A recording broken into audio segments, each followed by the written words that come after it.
Pociąg Intercity Krakowia ze stacji Praha-Chladni-Nadrażi do stacji Przemyśl Główny przez stacje Trzebinia, Kraków Główny, Bochnia, Rzeszów Główny wjedzie na tor drugi przy peronie drugim.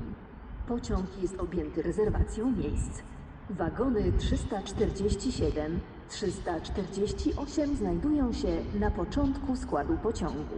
Wagony 349, 350 znajdują się w środku składu pociągu. Wagony 351, 352 znajdują się na końcu składu pociągu. Prosimy zachować ostrożność i nie zbliżać się do krawędzi peronu.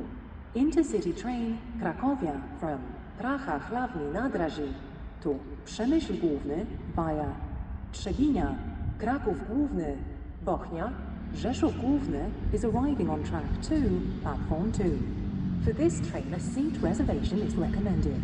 Carriages 347, 348 are in the front section of the train. Carriages 349, 350 are in the middle section of the train. Carriages 351, 352 are in the rear section of the train.